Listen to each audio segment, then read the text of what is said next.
So here's the case. Can I go? Right? Go ahead, So this is the classic case. This is a 10-year-old kid, fell from the tree, transferred, 7 hours later from somewhere else, shows up in the ED, has that fracture. There's a little bit of bleeding. That's not his wrist, but the point I was trying to make is this is a grade 1 open, okay?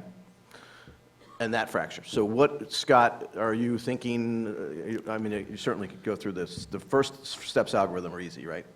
Admitted antibiotics, those kind of things. Admitted antibiotics, technically, yeah, but back up. But that's a badass fracture, right? So that's not the both bone form fracture of the kid that just fell, maybe even off the monkey bars. That's a widely displaced fracture that has massive soft tissue injury and is more concerning than some of the images I showed. So right away, I think you should have a heightened concern about how you're going to manage this patient in addition to the open fracture, right? Yeah, so this was an open fracture. It was, we can certainly debate grade 1 open upper extremity, but in the era that this was done, it was IND'd on the same night and had a IM nail fixation done. Can we show that picture for a second? So a couple things about the IM nail fixation. They had, as I like to say, signs of a struggle. There was a huge long fluoro time. The open wound was extended to make an open reduction on one side, but the other side also was attempted closed and done open, okay? So, Scott, technique, so let's just hammer home that concept. So Marty and I go through this thing, and I got it from Marty also. He thinks he got it from some, I don't know where we got it. But the point is, if you look at Mubarak's stuff about compartment syndrome, it's related to the amount of manipulation and the amount of fluoroscopy time. So when we're doing these fractures that we're going to put a rod in, the expression is you got 10 minutes, doc. Meaning to our resident or fellow, you got 10 minutes to reduce this fracture. The one thing you're not going to continue to do is manipulating this child's arm, which is increasing the soft tissue injury, which is increasing the chance of compartment syndrome. So if you can't get it reduced, don't think you're a loser because you made an incision. You're actually a winner because you've probably saved the kid from repeat manipulations. And we see it. We see these huge fluoro times because there's something about orthopedic surgeons that like to be able to manipulate fractures and get them closed. Closed. That's their favorite. Say it's closed reduction. Yeah, but I think we do closed reduction too much. If you go back to the original x-rays, you can see right away it's going to be very, very difficult to get that radius closed, like really, really, really hard. Both of them are way off. They're way off. So I don't, it's a really good question. Do you even, I guess you do try it closed, but you don't try it for long, that's for sure.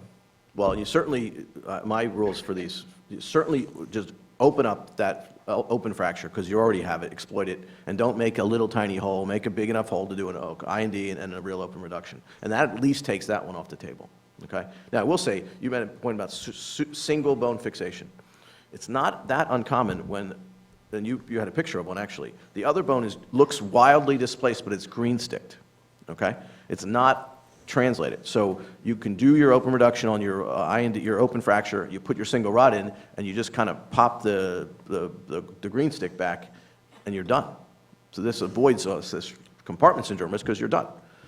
So can I ask another question about this? So this kid obviously developed a compartment syndrome. What do you do in the OR if that kid has a compartment syndrome? What's your skin plan, how many incisions, both sides, AP, pronator, Terry, what do you do? Yeah, so we've changed. So we used to do the incision that Marty showed. We've become very comfortable with that ulnar approach that I showed for release of the muscle. So we tend to do a large ulnar approach in addition to a carpal tunnel, but we still release all the potential impending structures despite the skin incision. Mm-hmm. But we have changed our skin incision because it's just a great skin incision. If you have to come back, it's an ulnar border incision, and you can get dorsal and volar and deep and superficial and to the lacertus. You can get all the way over the radius, you can do whatever it takes, but you have to decompress everything. And then there's a separate carpal tunnel incision. So the reason I bring it up though, there are many times when we'll do just a volar skin incision and not do an anterior incision, second anterior incision. Dorsal. I mean a dorsal incision. Yeah, well, so dorsal compartment incisions are rare, right? I mean, they're super rare. That's the point. So the radial nerve and the dorsal compartments are always preserved, almost always preserved. It's going to be deep first, and then superficial, and then go in the dorsal. And a lot of times, if you want to do that, then I think it's reasonable to release the volar and measure the compartments in the dorsal. I think that's a reasonable approach. So you can just do your 2 volars, you do your carpal tunnel, and then if you want to avoid an extensor release, I do think you have to document that it's not elevate though, Marty. I don't think you can just, do you just leave the OR? I do. Really? Yep. What's wrong with you? I don't know if I would do that. I know what you're saying, it's low, I think I would document that I'm not going to release the dorsal side based upon a compartment. Yeah. Now, obviously, if it's a crush or something, but these are, Yeah. they're pretty straightforward once you release that volar side that you're okay. All right. We have time for one more or no? Sure. Skip, I'll skip I thought we had it. Any questions about that while we're finding the case? Anything? Next one, can we do it the next one for a second? Next one. Yep, not this case, the next one. Since Scott's the only, Thank God I have to look at a leg. yeah, that's why I I'm didn't gonna do get it. That's Schaefer why up here. I thought we had another person with it. You ready? Okay, here we go. So this is a little bit of compartment syndrome, but I wanted to bring up this vascular injury, median nerve palsy continuum. And you know, we've all talked about this, but this 6-year-old girl fell from monkey bars, and she shows up late again, because they always do, with a median nerve that's completely out, so motor and sensory out. She has no radial pulse, but she has a pink warm hand, okay? That's her pictures. Got initial stuff? So, yeah, obviously, since there's no palpable radial pulse and she's pink and pulses, you're still going to attempt a close reduction of the fracture and pin it and then reassess. But I do think this is the worst of the worst, because with a high median nerve palsy, all those signs and symptoms of compartment syndrome may be absent. Right, so this makes me really, really nervous. I mean, I have enough nervousness to go around the sphincter tone, but this is really bad. Even if you got the pulse back, you're still going to have a high median nerve palsy, and you're still not going to develop all those signs and symptoms. They're already going to be numb, right? They important. may not be agitated, they may not be anxious. These are really hard. So this, to me, is the hardest one, this particular case. So you can show we'll go through the process. So this is close reduction. In the OR, of course, had percutaneous pins. Right. Stable reduction, it's only, I know we can argue the pin configuration, but it's the stable reduction. The pulse did not return, okay? It was, do you feel like that matters to you? Do you take a Doppler out? Do you explore because you know the median nerve is out? So there are your 3 choices. I think based upon the literature, if it's pink and pulseless, you're okay watching it. But there's always a but, right? It's like when you're there's no such thing as a but in a conversation, but there is a but, because now you got this median nerve, right? So you have to decide whether you're going to go after the artery and hopefully just detether it or do something to it, decompress the nerve or not. I don't think there is a right answer, Marty. I don't think anyone has enough experience in high median nerves, supracondyls that are pink and pulseless to really define what to do next. I don't think there's... So everybody heard that?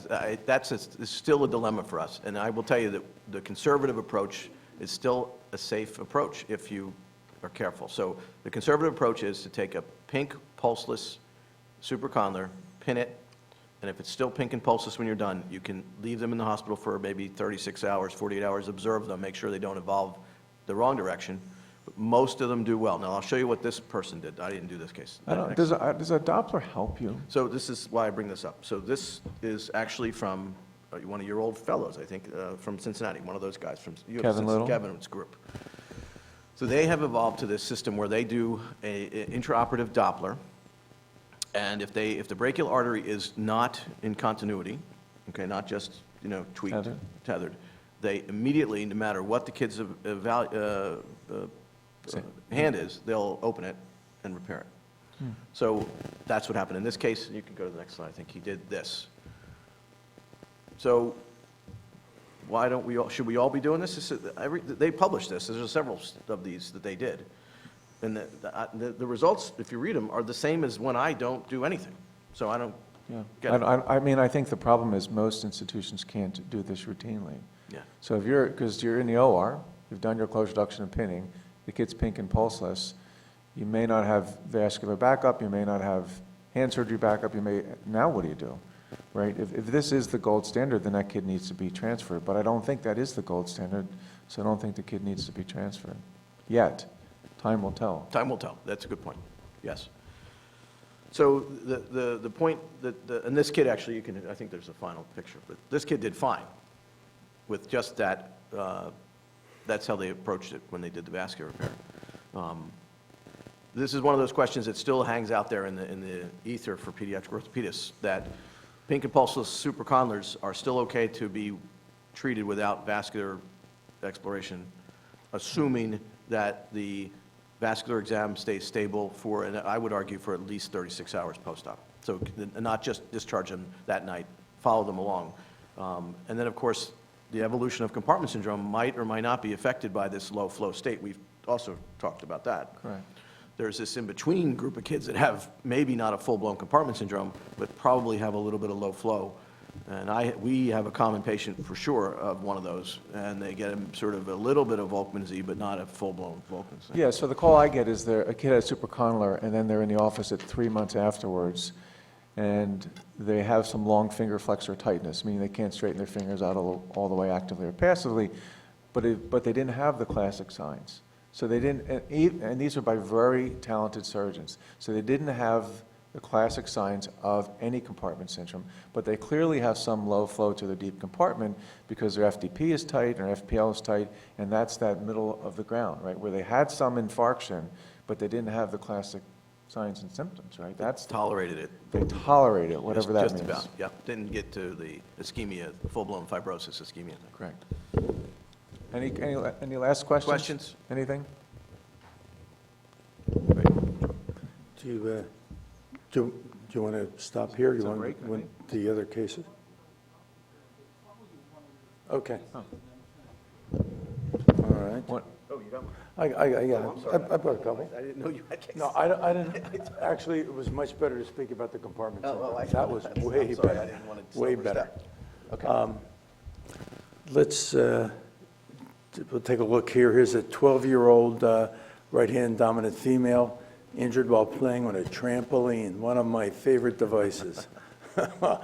First off, would you ever have a trampoline in your backyard, either of you? We literally, it's called anticipatory guidance when you're talking to children's families about what not to have. And orthopedic surgeons don't do much of it, but that's one thing we do talk about. Yeah. The AAP has a whole statement about how trampolines really aren't safe for kids under a certain age, or maybe for anybody. And if you're going to have them, there's rules about who should be on them and what weight the kids should be, and single kids, and maybe a gate around, a fence helps them. But bottom line is, I'm not a trampoline. I always say no, just so you know. I always say no. Okay, so this is a closed injury.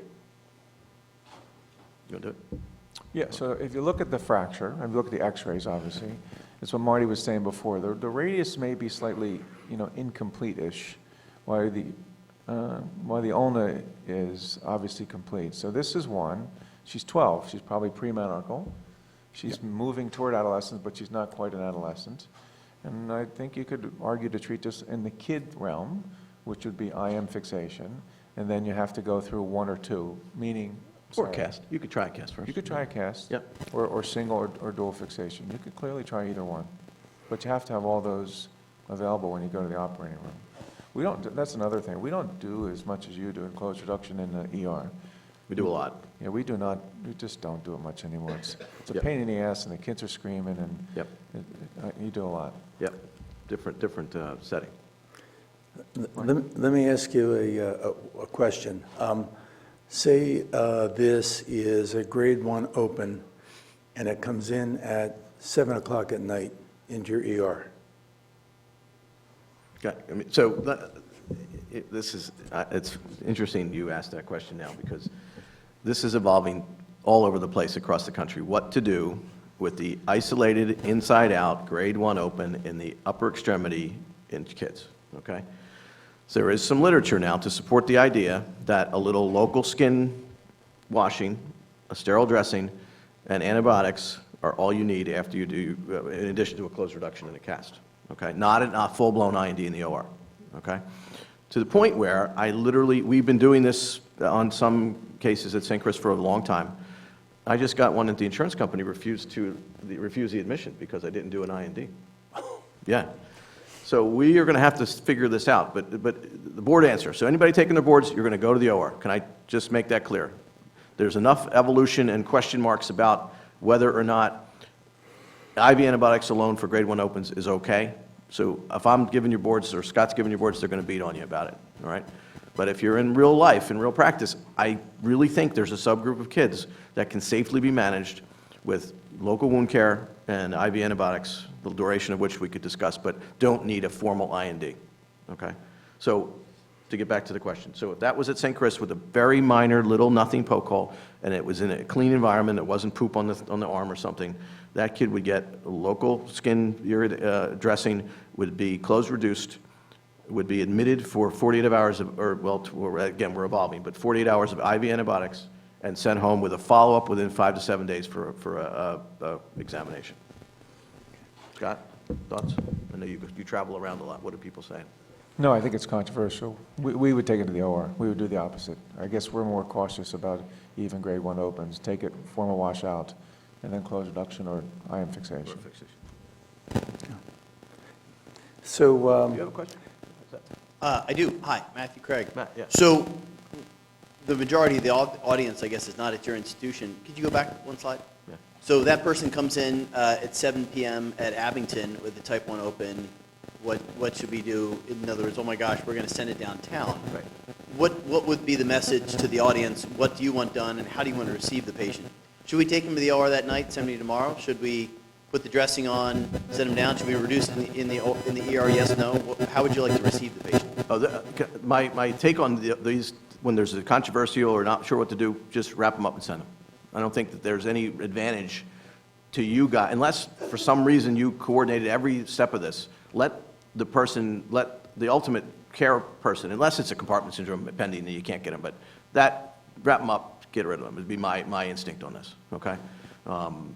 You know, it varies on where you are and how your system is, but personally, if you wanted to IND it and do it, I'd have no problem with it, but we should ultimately if we're going to get the transfer, let us just decide all the ends of it. It's my theory about it. right. So in this 12-year-old, would either of you consider closed reduction and casting? No, I think it's totally appropriate. If you got a good reduction, it's totally appropriate. I think it'd probably be my second choice, but I think it's totally appropriate. I would make an attempt, sure. Matt, before I forget one thing, they should get antibiotics in the ED before they get transferred, just so everybody is clear on that. That's actually one thing about open fractures that we do know. The earlier the antibiotic instrument, the better, and of course tetanus. So I would do a close reduction. I would try it. Try it. Yep. Okay. Oh, Well, there you go. Good choice. so this was not so easy to hold, and the choice was made with the plating because this was a 12-year-old adolescent that was menopausal, and this is someone that or having menses, not menopausal, I sorry. don't think she's menopausal. We got a whole other Yes. problem to talk about. So this was an older child, and the choice between flexible nail and plating turned into plating because of that. No, I think it's great, but it also highlights that you made that decision. You put in plates that were appropriate Looks great. size, I agree. right? They weren't these humongous plates with all this locking and cortical fixation. They were smaller sized plates. I think it's actually perfect. And if you couldn't get it reduced, I think it's totally fine. So I would have rotted those. I would have rotted it. I can The question is, I know you wrote it, but is this the wrong answer? Oh, no, I totally don't think this is the wrong answer. This is another one of those areas, though, that you can get 5 orthopedists in the room and get maybe 3 different opinions, you know? My rules for IM nail fixation really would be, menarche certainly pushes me a little bit, but we've been focusing on growth plates. So trying to figure out, for example, if the olecranon apophysis is open at all, their healing chances are much better than if they're not. It's hard to gauge, I know that, we can argue that, but there are people that are across this country who still are rotting 15, 16, 17-year-olds. I still see it when I go on some of these trips. So I think for this kid, you could have done either one. The fracture pattern is perfect for either one, quite frankly. Ariane, do you have a question?